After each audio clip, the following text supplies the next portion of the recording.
Marcos se apoyaba en el porche, riendo mientras su madre pateaba la maleta de su esposa escaleras abajo. Era su 5º aniversario. Se burló, llamándola una carga perezosa y gorda. Su madre Pilar sonrió con aire de suficiencia, planeando ya cómo redecorar la casa ahora que la basura se había ido. Cerraron de un portazo la pesada puerta de roble, dejándola fuera bajo la lluvia helada, pero Marcos y Pilar cometieron un error de cálculo fatal esa noche. No sabían que el peso que Ana había ganado eran en realidad 3 latidos, los trillizos del propio Marcos. Y ciertamente no sabían que dentro del bolsillo de su abrigo empapado había una carta certificada de un bufete de abogados en Ginebra, una carta que declaraba a Ana la única beneficiaria de un patrimonio oculto de 100 millones de euros. Para cuando se enteraron, no solo sería demasiado tarde. Sería el fin de su mundo. La lluvia en Bilbao un 14 de octubre normalmente se sentía purificadora, pero esa noche parecía un juicio. Dentro de la modesta casa de 2 pisos en la calle de los Olmos, el aire estaba tan denso de tensión que podías ahogarte con él. Ana Vega estaba en la cocina, con las manos temblando mientras apretaba un sobre cerrado contra su pecho. Había estado esperando todo el día a que Marcos volviera a casa. Era su 5º aniversario. Había preparado un cordero asado, su favorito, aunque el olor de la carne le daba náuseas. Se había sentido mal durante meses, una fatiga profunda y agotadora que había atribuido al estrés y la gripe hasta que visitó el centro de salud 3 días antes. La puerta principal se abrió de golpe. «Estoy en casa», bramó Marcos, pero no había calidez en su voz. Entró en la cocina, oliendo a cañas ranchas y colonia jara. Detrás de él venía Pilar, su madre. Pilar no llamaba. Nunca llamaba. Tenía una llave y la usaba como un arma. «¿Qué es este olor a grasa que hay aquí?», dijo Pilar, arrugando la nariz. Miró a Ana de arriba abajo con ojos como fragmentos de cristal. «Y mírate, con ese vestido informe otra vez. Realmente te has dejado, Ana. Es una vergüenza para mi hijo que lo vean contigo». Ana cubrió instintivamente su estómago. No solo estaba ganando peso. Estaba embarazada de casi 4 meses, y se le notaba antes de lo normal. El médico le había explicado por qué, pero quería decírselo a Marcos primero. «Feliz aniversario», Marcos dijo Ana en voz baja, acercándose para besarlo. Marcos giró la mejilla, dejando que sus labios rozaran su mandíbula. Se apartó rápidamente, limpiándose la cara. «Sí, feliz aniversario. Tengo noticias», dijo Ana, con la voz temblorosa. «2 cosas importantes. De hecho». «Oh». «Ahórranos el drama», interrumpió Pilar, abriendo la nevera y burlándose de su contenido. «A menos que la noticia sea que por fin has conseguido un trabajo y vas a dejar de chupar del sueldo de mi hijo, no quiero oírla». «Mamá, déjala hablar», dijo Marcos, pero su tono era de aburrimiento, no de defensa. Se aflojó la corbata, mirando a Ana con una mezcla de lástima e irritación. «¿Qué es, Ana? Sé breve. Mamá y yo tenemos una reserva en el asador Echevarri. Solo nosotros 2. Necesitamos discutir las finanzas familiares». Ana sintió que el corazón se le caía a los pies. «¿Vais a salir esta noche?» «Pero si he hecho la cena. Nadie quiere tu asado seco». «Ana», espetó Pilar. «Marcos necesita una comida de verdad. Trabaja duro en el concesionario. ¿Tú qué haces? Sentarte a comer, engordando cada vez más».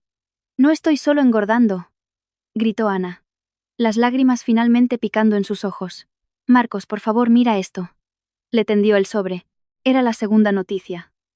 Una carta que había llegado por mensajero esa mañana. Estaba dirigida a su nombre de soltera, Ana Soler. Aún no la había abierto. Quería abrirla con él. Marcos le dio un manotazo al sobre. Se deslizó por el suelo de linóleo, yendo a parar debajo de la nevera. «Estoy harto de excusas, Ana», gritó Marcos, su rostro enrojeciendo de repente. La apatía había desaparecido, reemplazada por una rabia contenida, que se había estado gestando durante meses, alimentada por los constantes susurros de su madre. «Estoy harto de llegar a casa y encontrar una esposa que parece un desastre. Mamá, tiene razón, no contribuyes. No trabajas. Solo eres un peso». «Marcos, estoy embarazada», gritó Ana. La habitación quedó en silencio. El único sonido era el zumbido de la nevera. Pilar soltó una risa aguda y cruel. «¿Embarazada? Por favor, eres estéril. Todos lo sabemos. Llevamos años intentando que vayas a un especialista, pero no te lo podías permitir. Solo estás mintiendo para mantenerlo atrapado porque sabes que está a punto de mejorar su vida. Ana miró a Marcos, suplicándole con la mirada. No miento. Fui al centro de salud. Marcos, por favor. Marcos miró su estómago. Por un segundo, la duda parpadeó en sus ojos, pero luego miró a Pilar. Su madre estaba de pie, con los brazos cruzados, negando con la cabeza con autoridad. Está desesperada. Marcos, dijo Pilar con suavidad. No caigas en la trampa. Es el truco más viejo del mundo. Sabe que encontré esos papeles en tu escritorio. Sabe que estás listo para presentar la demanda. Ana se quedó helada. ¿Demanda? ¿Demanda de qué? Marcos suspiró, la crueldad volviendo a su rostro. Metió la mano en su maletín y sacó una carpeta. Divorcio, Ana. Se acabó. No puedo seguir manteniendo un peso muerto. Necesito una mujer que encaje con mi imagen. Alguien con ambición. Alguien que encaje en mi mundo. ¿Pero y el bebé? Susurró Ana. Fuera, dijo Marcos. ¿Qué? Fuera. Chilló Pilar, aplaudiendo como si espantara a un perro callejero. Ha dicho que te vayas. Esta es mi casa. Yo pagué la entrada, ¿recuerdas? Y yo digo que estás allanando la propiedad. Marcos. Está lloviendo. Es de noche. No tengo a dónde ir, sollozó Ana. Marcos no la miró. Fue al armario del pasillo, cogió su abrigo y se lo tiró. Luego agarró la maleta que Pilar ya había preparado. Lo habían planeado. Habían planeado todo esto. Agarró a Ana por el brazo. Su agarre era doloroso. La arrastró hasta la puerta principal. Marcos, para. Me estás haciendo daño. La empujó al porche. Ella tropezó, apenas agarrándose a la barandilla antes de caer por los escalones mojados. La lluvia la empapó al instante. Pilar estaba en la puerta, el triunfo brillando en sus ojos. Pateó la maleta escaleras abajo. Cayó rodando, abriéndose de golpe, y desparramando la escasa ropa de Ana por el césped embarrado. No vuelvas, dijo Marcos, su voz fría y final. Haré que mi abogado se ponga en contacto contigo. Si de verdad estás embarazada, cosa que dudo, exigiré una prueba de ADN. Pero no pagaré ni un céntimo hasta que vea pruebas. Buena suerte encontrando un abogado que trabaje gratis. La puerta se cerró de un portazo. El cerrojo sonó. Ana se quedó bajo la lluvia torrencial, sin aliento. Su mundo se había derrumbado en 10 minutos. Miró hacia el barro. Se llevó la mano al estómago. Y entonces recordó la carta. Se arrastró de nuevo escaleras arriba, golpeando la puerta. La carta, Marcos, la carta debajo de la nevera. Es importante. Lárgate, loca. Gritó Pilar a través de la madera. Ana se desplomó contra el marco de la puerta. No tenía nada, ni dinero, ni teléfono. Estaba dentro, en la encimera. Ni marido, solo una maleta en el barro y una vida secreta creciendo dentro de ella. Bajó los escalones, temblando violentamente. Recogió su ropa mojada, metiéndola de nuevo en la maleta rota. Mientras buscaba un suéter embarrado, su mano rozó algo rígido en el bolsillo de su abrigo. El abrigo que Marcos le había tirado. Se quedó helada. La carta. Él no le había quitado esta carta de la mano. Le había quitado un folleto de ofertas que sostenía junto con ella. La carta del mensajero, el sobre de color crema grueso con el sello de cera, estaba a salvo en su bolsillo. La había metido allí cuando escuchó llegar su coche. La apretó con fuerza. No la abrió. Todavía no. Solo necesitaba sobrevivir a la noche. La marquesina del autobús en la Gran Vía olía a orina y tabaco húmedo. Pero era el único lugar seco que Ana pudo encontrar. Eran las 3 de la madrugada. Sus temblores se habían convertido en una convulsión violenta. Se sentó en el banco de metal, con los brazos alrededor de su abdomen. Tengo que mantenerlos calientes, pensó delirando. Ellos, el médico del centro de salud lo había dicho con tanta naturalidad. Parece haber 3 latidos distintos, señora Vega. Trillizos. Marcos acababa de echar a la calle a sus 3 hijos. Un coche de la Policía Nacional pasó lentamente, salpicando agua en la acera. Ana se encogió en las sombras. Se sentía mareada. El hambre la carcomía. Un dolor agudo que se irradiaba a la espalda. Cerró los ojos solo por un momento. Cuando los abrió, el mundo era blanco, con un pitido rítmico y constante. Está despertando, dijo una voz suave. Ana parpadeó. No estaba fuera. Estaba en una cama cálida, arropada con sábanas limpias. Una habitación de hospital. Un hombre con una bata blanca estaba de pie junto a ella. A su lado, Una enfermera ajustaba un goteo intravenoso. ¿Señora Vega?, preguntó el médico. Soy el doctor Echarri. La encontraron inconsciente en una parada de autobús. Sufría de hipotermia severa y deshidratación. Ana intentó incorporarse, el pánico apoderándose de su pecho. ¿Los bebés? ¿Están? El doctor Echarri sonrió amablemente. Son unos luchadores, los tres. Sus ritmos cardíacos son estables, pero usted, jovencita, está en el filo de la navaja. Está desnutrida. Decir que es un embarazo de alto riesgo no es suficiente. Ana se recostó en la almohada, las lágrimas escapando de sus ojos. No tengo a dónde ir, susurró. Mi marido. Me echó. El rostro del médico se endureció. Intercambió una mirada con la enfermera. Hemos llamado a un trabajador social. Pero había algo más. La puerta de la habitación se abrió. Entró un hombre. No parecía un médico. Vestía un traje de 3 piezas de color carbón que costaba más que el coche de Marcos.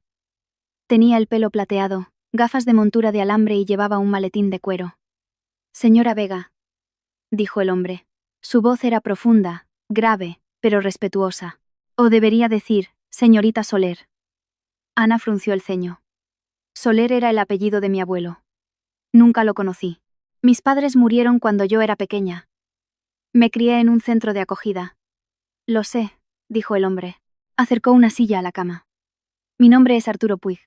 Soy el albacea del patrimonio de Silas Soler. Los ojos de Ana se abrieron de par en par. Silas Soler, el magnate industrial. ¿El hombre qué? El mismo, dijo Puig. Era su abuelo. Le perdió la pista a su madre cuando se fugó a los 18. Pasó los últimos 20 años buscándola, y luego buscándola a usted. Falleció hace 2 semanas. Puig colocó el maletín de cuero en su regazo y lo abrió. Sacó un documento.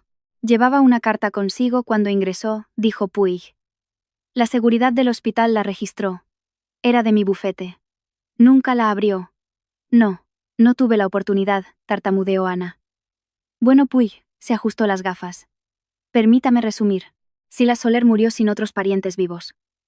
Era un hombre difícil, paranoico y brillante. No confiaba en los bancos y no confiaba en la caridad. Quería que su sangre heredara su imperio. Puig se inclinó. Ana, usted es la única heredera del patrimonio Soler. Incluye una cartera de propiedades en Marbella, Londres y Miami. Una participación mayoritaria en Industrias Soler y activos líquidos. ¿Activos líquidos?, preguntó Ana. La cabeza le daba vueltas. ¿Dinero en efectivo?, aclaró Puig. 112 millones de euros después de impuestos. La habitación quedó en silencio. El pitido del monitor cardíaco se aceleró. 100 millones. Ana jadeó. Intentó respirar, pero el aire se sentía escaso. Hay una condición, dijo Puig, con el rostro serio. Una cláusula en la que su abuelo insistió. Sabía que estaba casada. Tuvo investigadores observándola durante los últimos 6 meses. Sabía lo de Marcos. Sabía lo de Pilar. Ana sintió un escalofrío. Me observaba. Quería ver si era feliz. Su informe concluyó que era usted tolerada, maltratada, infravalorada. Así que el testamento estipula que la herencia es suya solo si se divorcia de Marcos Vega inmediatamente. Además, ni un solo céntimo puede beneficiarlo a él jamás. Si vuelve con él, el dinero irá a un santuario de gatos en los Pirineos. Ana miró al techo. Pensó en la cara de Marcos mientras la empujaba. Pensó en Pilar riendo mientras la maleta se abría de golpe. Pensó en la lluvia. Luego miró el monitor de ultrasonido junto a la cama.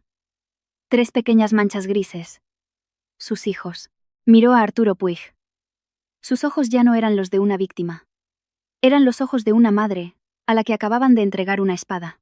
Señor Puig, dijo Ana, su voz sorprendentemente firme. ¿Tiene un bolígrafo? Sí, tengo. Redacte los papeles. Marcos quería el divorcio. Le daré el divorcio. Pero necesito que haga algo más por mí. Lo que sea, señorita Soler. Quiero desaparecer. Quiero que Marcos y su madre piensen que me he desvanecido de la faz de la tierra.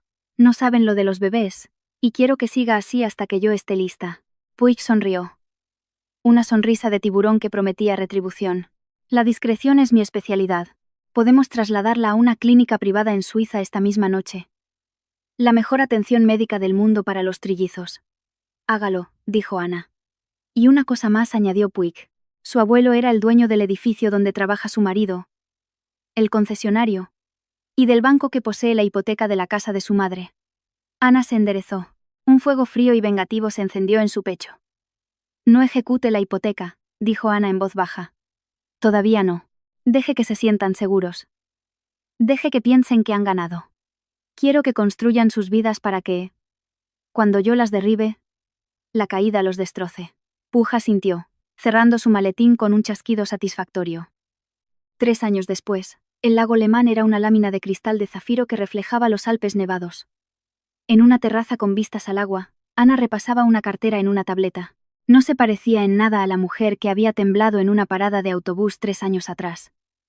Su pelo estaba cortado en un bob elegante y afilado que enmarcaba su rostro. Su piel brillaba de salud, resultado de caros dermatólogos y una dieta de comidas orgánicas preparadas por un chef.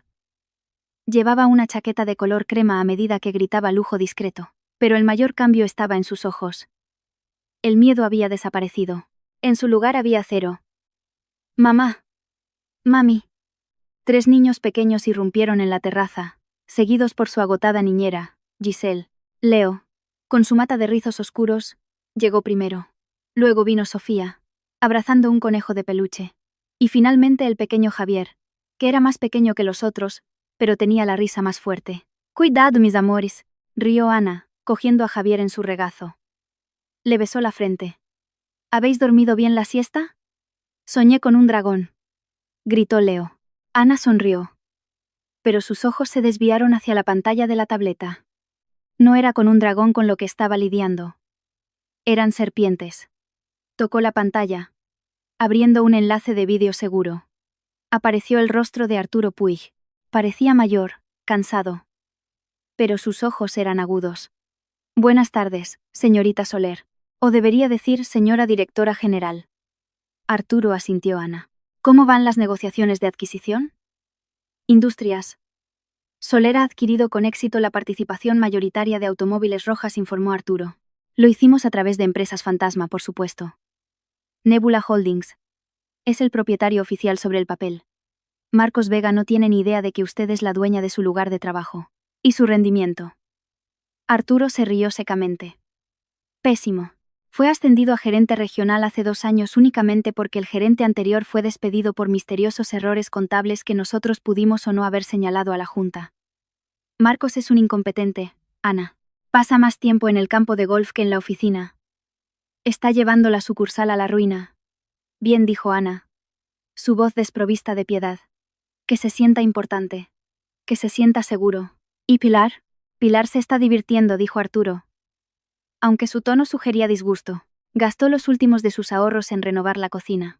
Le dice a todo el mundo que su hijo es ahora un magnate.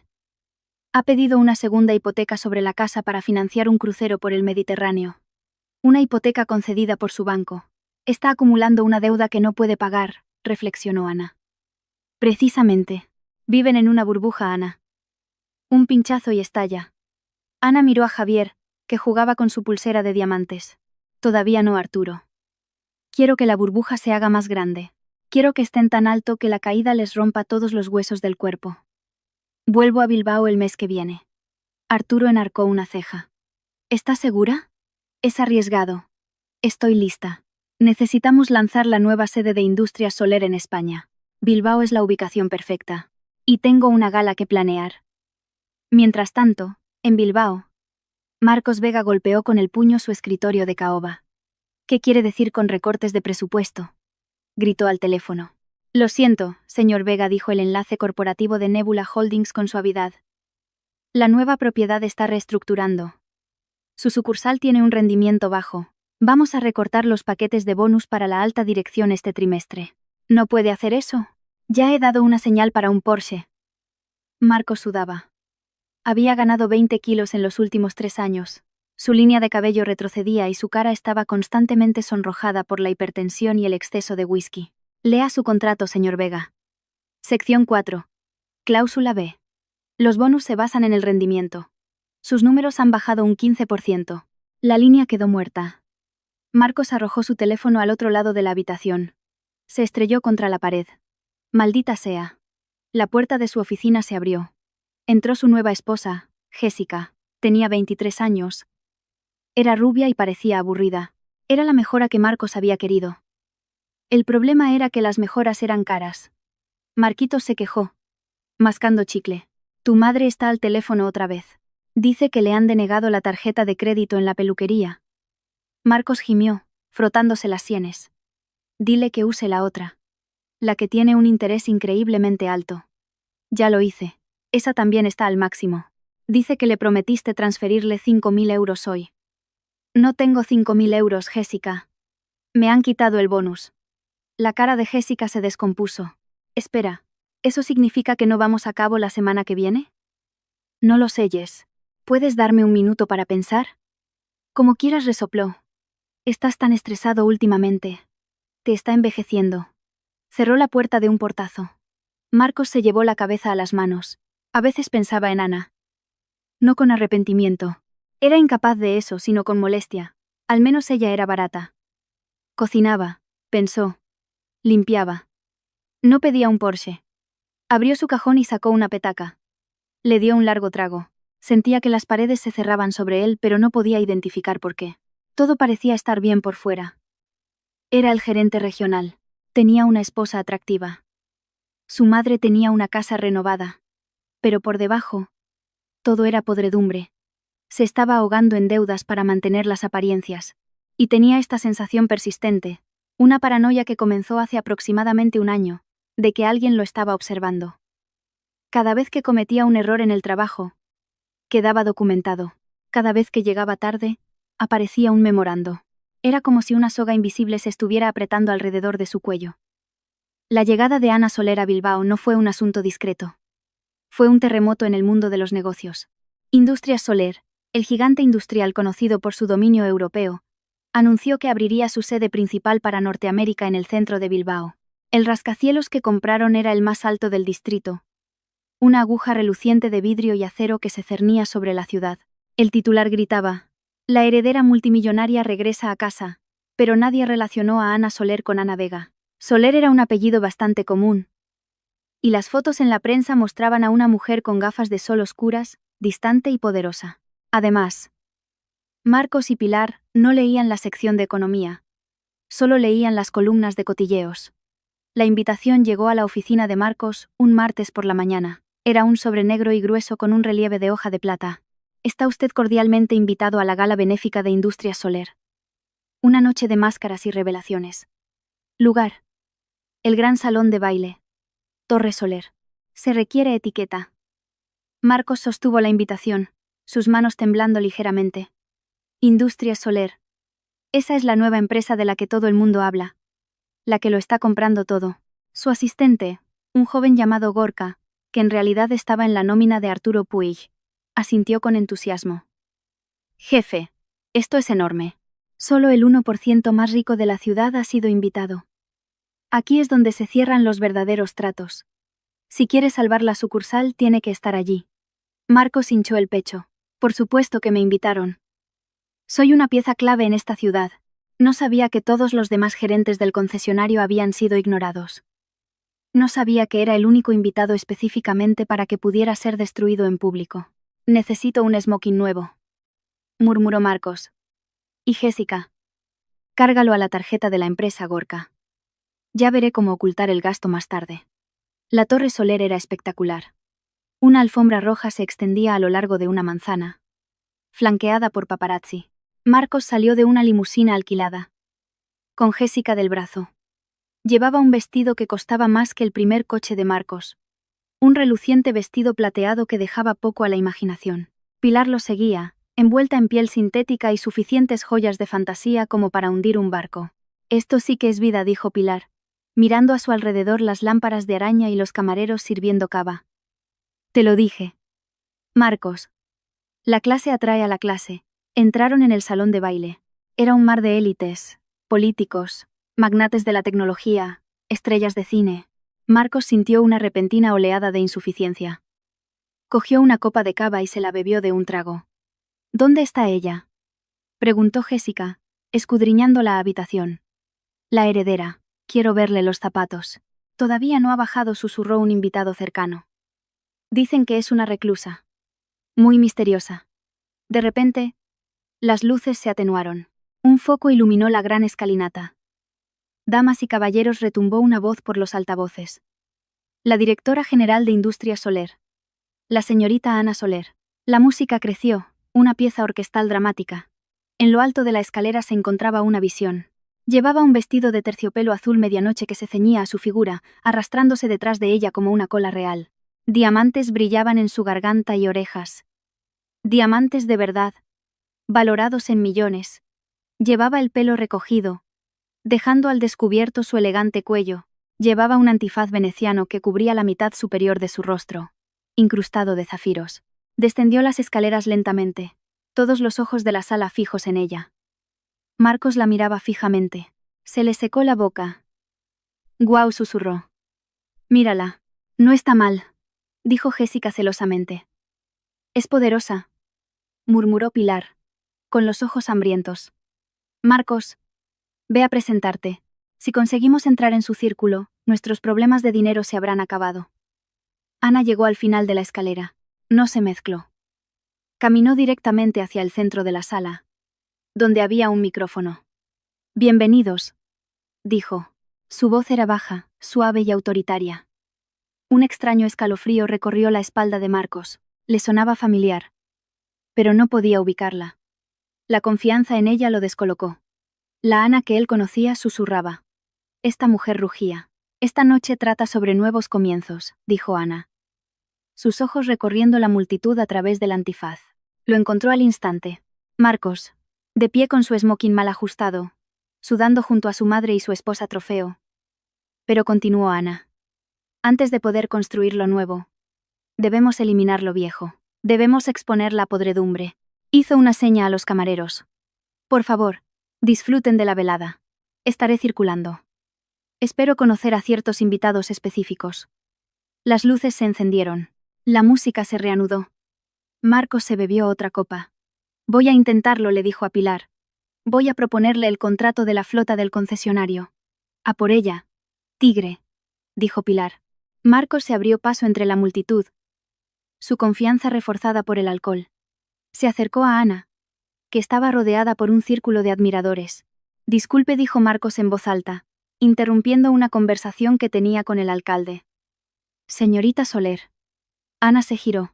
El antifaz ocultaba sus ojos, pero sus labios se curvaron en una ligera y fría sonrisa. ¿Y usted es?, preguntó. Marcos Vega, gerente regional de Automóviles Rojas.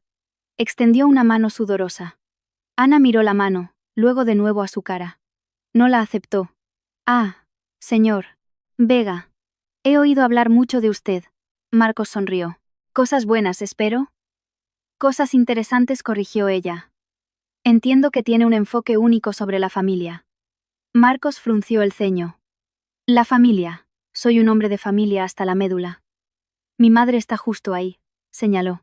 Pilar saludó frenéticamente, con aspecto desesperado.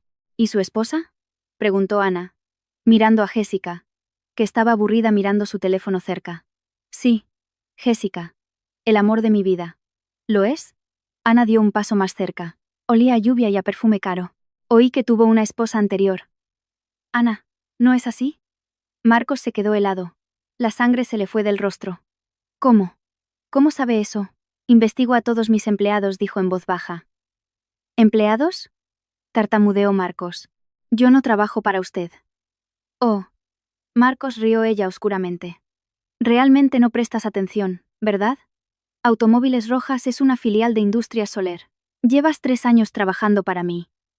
Las rodillas de Marcos flaquearon ligeramente. Yo. Lo he estado. Y sé lo que le hiciste a tu primera esposa, continuó. Su voz bajando a un susurro que solo él podía oír. Sé que la echaste a la lluvia en vuestro aniversario. Sé que estaba embarazada. Marcos sintió que iba a vomitar. Eso es mentira. Estaba loca. Mintió sobre el embarazo. ¿Lo hizo? Ana se llevó las manos a la cara. La sala pareció contener la respiración. Lentamente, desató la cinta de su antifaz. Lo apartó de su rostro. Marcos la miró. Era Ana. Pero no era la Ana que él conocía. Esta no era la mujer rota y con sobrepeso del vestido informe. Esta era una diosa de la venganza. Hola, Marcos. dijo. Su voz fría como el hielo. Feliz aniversario. Marcos retrocedió, tropezando con un camarero. Una bandeja de copas de cava se estrelló contra el suelo. El sonido silenció la sala. Ana jadeó. No, no. Tú estabas en la calle. No eras nadie. Era la heredera de 100 millones de euros, dijo. Su voz, proyectándose por el silencioso salón de baile. Y la noche que me echaste, tenía la carta en el bolsillo. Pilar se había abierto paso hasta el frente. Miró a Ana, con la mandíbula desencajada. Ana, tú. Pequeña ingrata. Cuidado. Pilar la interrumpió Ana. Estás en mi edificio. Estás bebiendo mi cava y vives en una casa de la que yo poseo la hipoteca. ¿Qué? Chilló Pilar. Eso es imposible. Arturo. Llamó Ana. Arturo Puig salió de las sombras, sosteniendo un expediente. Señor Vega, anunció Arturo en voz alta. A partir de esta mañana, una auditoría interna de su sucursal ha revelado una malversación masiva para cubrir deudas personales. Está despedido con efecto inmediato. ¡No puedes hacer eso!, gritó Marcos. Y señora Pilar Vega. Arturo se volvió hacia Pilar. Los pagos de su hipoteca llevan 6 meses de retraso. Compramos la deuda al banco. Iniciaremos los procedimientos de ejecución hipotecaria mañana. Tiene 48 horas para desalojar. ¡No! Pilar agarró el brazo de Marcos. Haz algo, Marcos. Y una cosa más, dijo Ana, acercándose a Marcos hasta que estuvo a centímetros de su rostro sudoroso. Dijiste que mentía sobre el embarazo. ¿Querías una prueba de ADN? Chasqueó los dedos. En la pantalla gigante detrás del escenario, comenzó a reproducirse un vídeo. Era un vídeo de 3 hermosos y felices niños de 3 años jugando en un jardín en Suiza. Tenían la nariz de Marcos, pero los ojos de Ana. Os presento a Leo, Sofía y Javier, dijo Ana. Vuestros hijos. La multitud jadeó. Los teléfonos estaban fuera, grabando todo. Son increíbles, dijo Ana. Lágrimas de rabia y orgullo brillando en sus ojos. Y nunca, jamás, los conoceréis. Renunciasteis a vuestros derechos cuando los arrojasteis al barro. Mis hijos, susurró Marcos, mirando la pantalla. Vio al niño. A Leo. Se parecía exactamente a como era Marcos a esa edad. Una repentina y aplastante ola de arrepentimiento lo golpeó. No porque los amara, sino porque se dio cuenta de lo que había perdido. Había perdido a los herederos. Había perdido el dinero.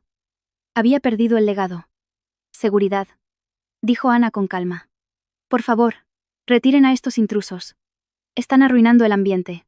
2 enormes guardias agarraron a Marcos y a Pilar. Espera, Ana. Cariño, por favor, gritó Marcos, forcejeando. Te quiero. Estaba estresado. Podemos arreglarlo. Somos una familia. Yo tengo una familia, dijo Ana, dándole la espalda. Y tú no estás en ella.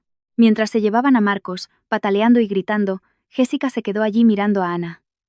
Entonces, dijo Jessica, ¿eso significa que está arruinado? En la indigencia, confirmó Ana. Jessica se encogió de hombros, se quitó su enorme anillo de compromiso de diamantes y lo dejó caer en una copa de cava. Bueno, pues yo me largo. Se dio la vuelta y se dirigió al bar. Ana se quedó sola en el centro del salón de baile mientras comenzaban los aplausos. Empezaron lentamente. Luego crecieron hasta convertirse en un rugido. No sonrió. Solo observó cómo las puertas se cerraban sobre su vida pasada. Pero la guerra no había terminado. Marcos estaba ahora desesperado. Y un hombre desesperado es un hombre peligroso. 2 semanas después de la gala, la pensión Arenas Doradas no era ni dorada ni arenosa. Era un bloque de estuco desconchado en las afueras de Bilbao, con olor a moho y arrepentimiento. Esta era la nueva sede de la familia Vega. Pilar estaba sentada en el borde del colchón manchado, pintándose las uñas de un rojo chillón.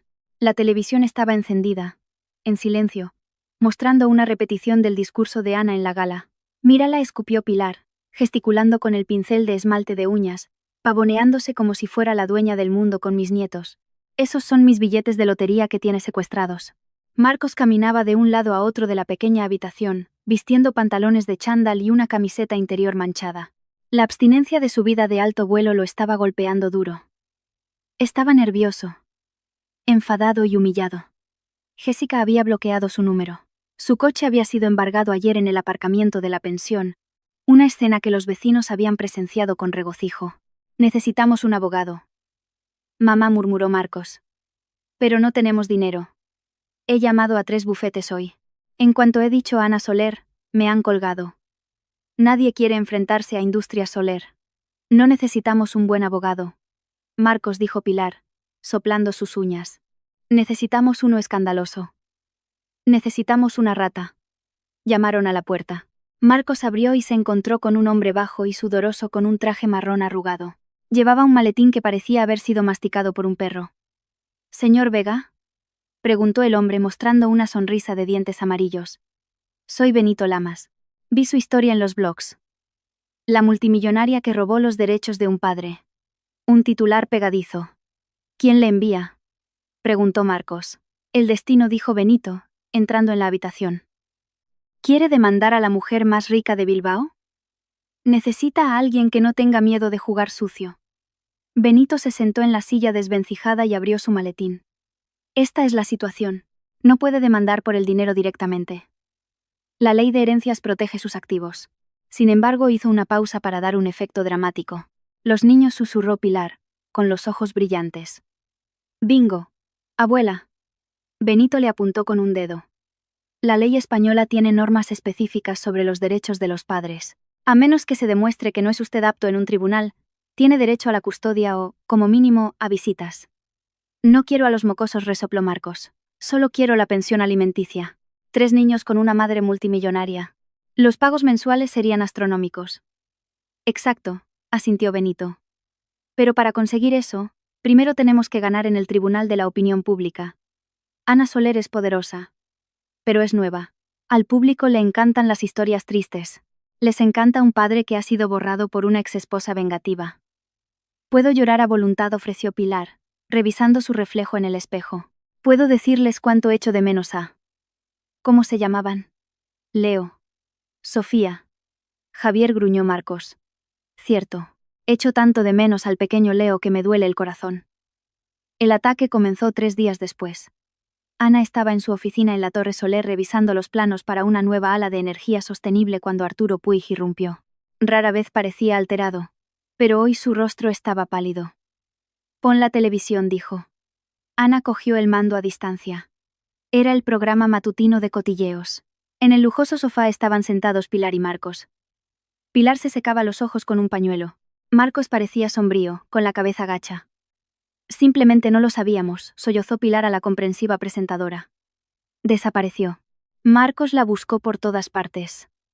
Pensamos que estaba muerta.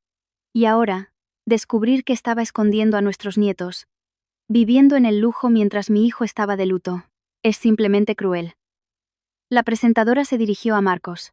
Marcos, cuéntenos sobre esa noche. Ella afirma que usted la echó. Marcos miró directamente a la cámara, con los ojos muy abiertos de inocencia ensayada. Eso es mentira. Tuvo un brote psicótico. Gritaba, paranoica. Intenté conseguirle ayuda. Salió corriendo bajo la lluvia. Conduje durante horas buscándola. He pasado los últimos 3 años encendiendo una vela por ella cada noche. Solo quiero ser un padre. Solo quiero abrazar a mis hijos. El rótulo en la parte inferior de la pantalla decía: multimillonaria abusadora. Padre lucha por sus trillizos. Ana apagó la televisión. No tiró el mando. Lo colocó suavemente sobre el escritorio. Están demandando por la custodia completa, dijo Arturo en voz baja. Benito Lamas presentó los papeles esta mañana. Alegan que usted es mentalmente inestable y que secuestró a los niños. Exigen 0 euros al mes, en concepto de pensión compensatoria y alimenticia temporal mientras el caso está pendiente. Benito Lamas, reflexionó Ana. El abogado carroñero. Es escoria pero es eficaz. La prensa se lo está tragando. Justicia para Marcos es tendencia en X. Ana se levantó y se acercó al ventanal que iba del suelo al techo. Miró la ciudad. Ya podía ver a los manifestantes reuniéndose, sosteniendo pancartas. Quieren una guerra, dijo Ana en voz baja. Creen que porque ahora visto de terciopelo y diamantes me he ablandado. Creen que le tengo miedo al barro. Se volvió hacia Arturo. Programa una reunión. Una conferencia para llegar a un acuerdo. Invita a Marcos, Pilar y su abogado a la sala de juntas. Diles que estoy dispuesta a negociar. Arturo frunció el ceño. Ana. No puede pagarles. Viola el testamento de su abuelo. Si le da a Marcos un céntimo, pierde el patrimonio. Conozco las reglas, Arturo. Ana sonrió. Una expresión peligrosa y de tiburón. No voy a pagarles. Voy a acabar con ellos. La sala de conferencias en el piso 40 de la Torre Soler estaba diseñada para intimidar. La mesa era de 6 metros de mármol negro. Las sillas eran incómodas para cualquiera que no se sentara en la cabecera. Marcos, Pilar y Benito Lamas se sentaron a un lado.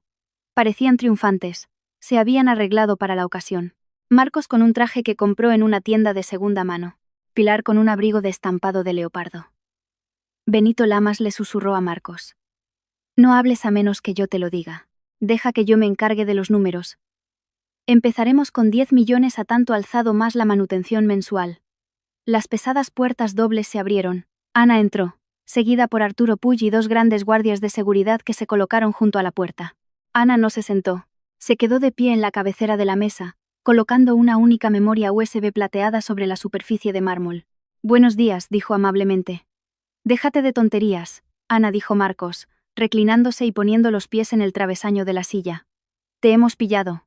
La prensa te odia. El juez te odiará. Me abandonaste, ¿recuerdas? Robaste a mis hijos. Señor Lamas. Ana ignoró a Marcos. Su demanda afirma que en la noche del 14 de octubre, hace 3 años, abandoné voluntariamente el domicilio conyugal debido a un episodio mental, y que el señor Vega intentó detenerme. ¿Es correcto? Esa es la declaración jurada de mi cliente, dijo Benito, golpeando su bolígrafo. Y tenemos un testigo. Su madre. Yo lo vi todo, asintió Pilar enérgicamente. Gritaba algo sobre extraterrestres o algo así. Una psicópata total. Y basándose en esto, solicita el 50% de la custodia y un apoyo financiero significativo. Es lo estándar. Benito se encogió de hombros. A menos, por supuesto, que quiera llegar a un acuerdo para una mujer de su categoría. Digamos 20 millones. Y Marcos renuncia a sus derechos. Nunca vuelve a ver a los niños.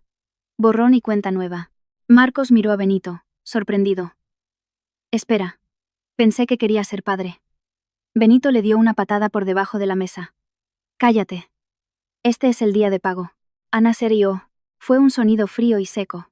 Así que no se trata de ser padre. Se trata del precio. Todo el mundo tiene un precio. Cariño, se burló Pilar. Ahora, extiende el cheque. Ana extendió la mano y tocó la memoria USB. Mi abuelo, Silas Soler, era un hombre paranoico, comenzó Ana. No solo hizo que me vigilaran investigadores. Hizo que pusieran micrófonos en la casa. Quería saber si Marcos me trataba bien. El rostro de Marcos se puso pálido. Pilar dejó de mascar chicle. Instaló grabadoras de audio de alta fidelidad en la cocina y en el porche de vuestra casa en la calle de los Olmos, continuó Ana. Se activaban por voz. Pulsó una tecla en un portátil conectado a los altavoces de la sala. Estática. Y luego un audio claro. La voz de Marcos. Estoy harto de excusas, Ana. Estoy harto de llegar a casa y encontrar una esposa que parece un desastre. No contribuyes. No trabajas. Solo eres un peso. La voz de Ana, sollozando. Marcos. Estoy embarazada. La voz de Pilar. ¿Embarazada? Por favor. Eres estéril. Solo estás mintiendo para mantenerlo atrapado porque sabes que está a punto de mejorar su vida. La habitación estaba mortalmente silenciosa. Marcos miraba fijamente el altavoz. El sudor perlaba su frente. La voz de Marcos. Fuera. La voz de Pilar. Ha dicho que te vayas. Esta es mi casa. Y yo digo que estás allanando la propiedad. La voz de Ana. Marcos, está lloviendo. Es de noche. No tengo a dónde ir. La voz de Marcos. No vuelvas. Haré que mi abogado se ponga en contacto contigo. Si de verdad estás embarazada, exigiré una prueba de ADN, pero no pagaré ni un céntimo. Ana detuvo la grabación. Miró a Benito Lamas. El abogado estaba metiendo apresuradamente sus cosas en el maletín. Señor Lamas, dijo Ana. Esa grabación prueba el perjurio. Prueba el abandono. Prueba el abuso emocional y el poner en peligro a una mujer embarazada. Si sigue adelante con este caso de custodia, publicaré este audio en la prensa, y luego se lo entregaré al fiscal. Benito se levantó. Señor Vega. Señora Vega. Me temo que tengo un conflicto de intereses. Ya no puedo representarles. ¿Qué? Siéntate. Gritó Marcos. Está faroleando. No está faroleando. Idiota. Siseó Benito. Esa cinta es un billete a la cárcel. Mentisteis en una declaración jurada. Benito corrió hacia la puerta, empujando a los guardias de seguridad. Marcos y Pilar se quedaron solos con los tiburones. Ahora, dijo Ana, su voz bajando una octava. Aquí está mi oferta de acuerdo. Deslizó una sola hoja de papel por la mesa. Retiraréis la demanda. Emitiréis una disculpa pública admitiendo que mentisteis. Nunca, jamás, os acercaréis a mí o a mis hijos de nuevo. ¿Y si no lo hacemos? Desafió Pilar, aunque su voz temblaba. No tenemos nada más que perder, Ana. Nos quitaste la casa. Nos quitaste el trabajo. ¿Qué más puedes hacer? Ana se inclinó hacia adelante. Sus ojos ardían. Puedo hacer que os acusen de intento de extorsión. Puedo enterraros en tasas legales tan profundas que estaréis cavando para salir durante las próximas 3 vidas. O hizo una pausa. Puedo ofreceros un trabajo. Marcos parpadeó. ¿Un trabajo? Soy dueña de una mina de potasa en Suria, dijo Ana. Es remota, fría, un trabajo duro. Pero pagan y tiene alojamiento. Como no tenéis hogar ni empleo, parece una oferta generosa. ¿Quieres que nos vayamos a una mina? Chilló Pilar. A mí me da depresión estacional. Necesito sol. Entonces podéis pudriros en una celda en Bilbao, dijo Ana simplemente.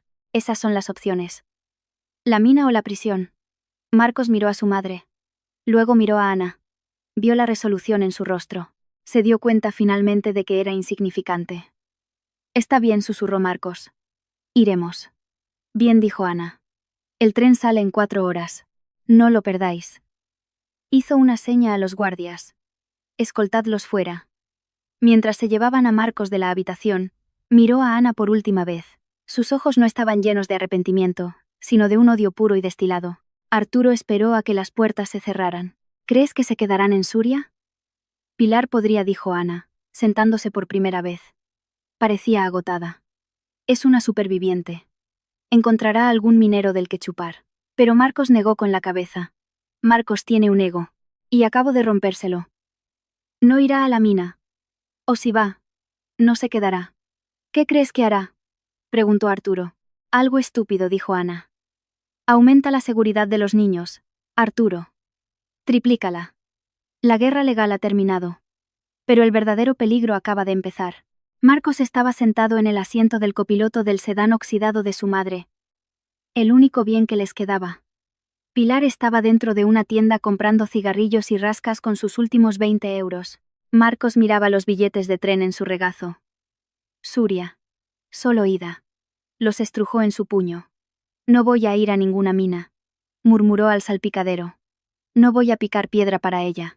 Miró la guantera. Se estiró y la abrió.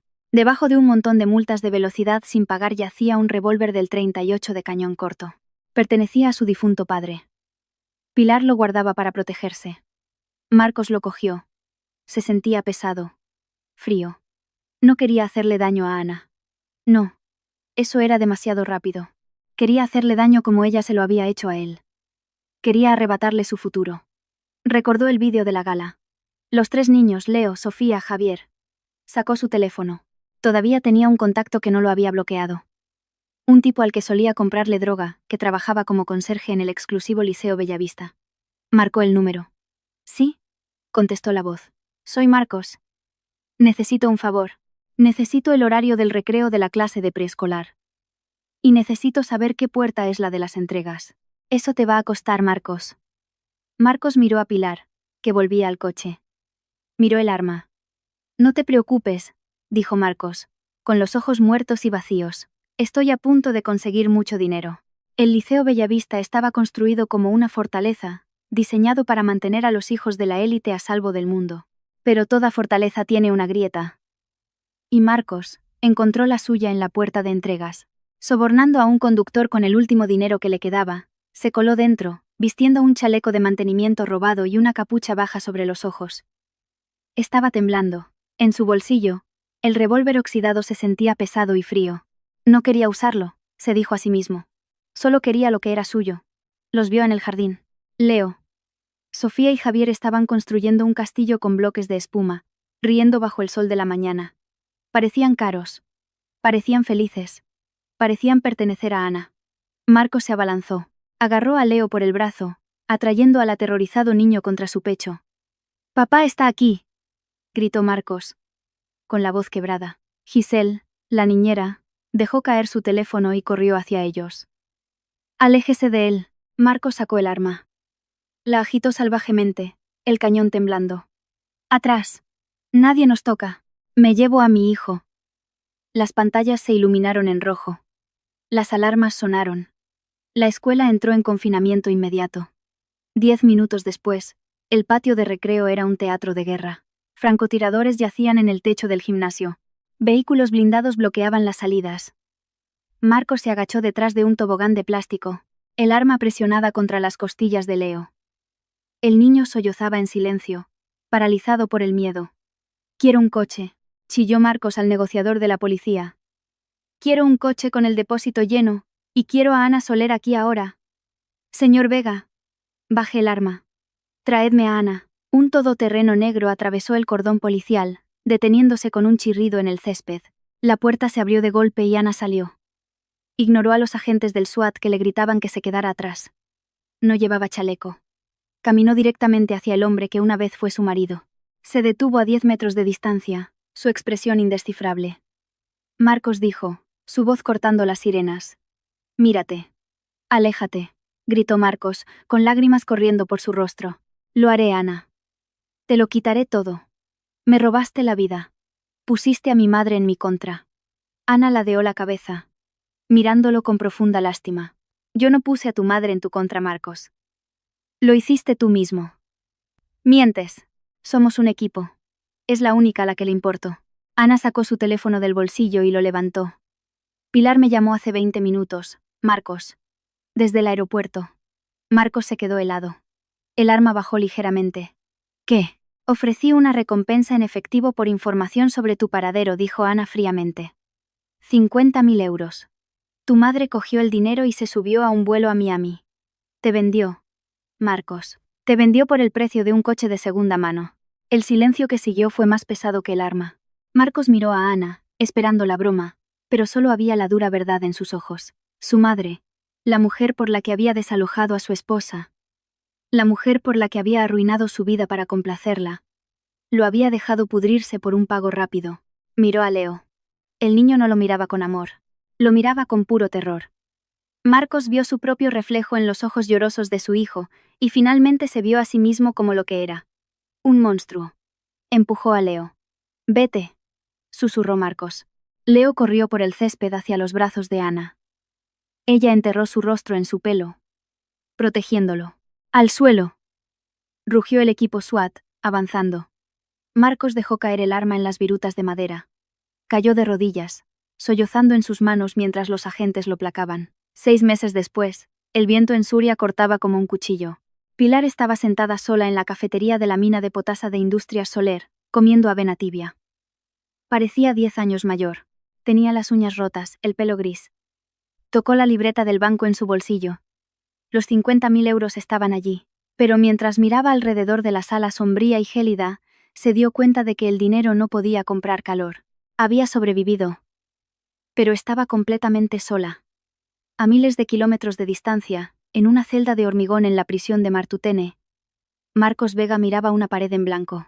No tenía fotos ni visitas. Cerró los ojos e intentó recordar la sensación de la lluvia en su cara. Pero todo lo que sentía era el frío. Y en un jardín bañado por el sol con vistas a la ría, Ana estaba sentada viendo jugar a sus hijos. La pesadilla había terminado. Los fantasmas se habían ido. Levantó una copa de vino hacia el horizonte, respiró hondo el aire fresco y, finalmente, por primera vez en años sonrió.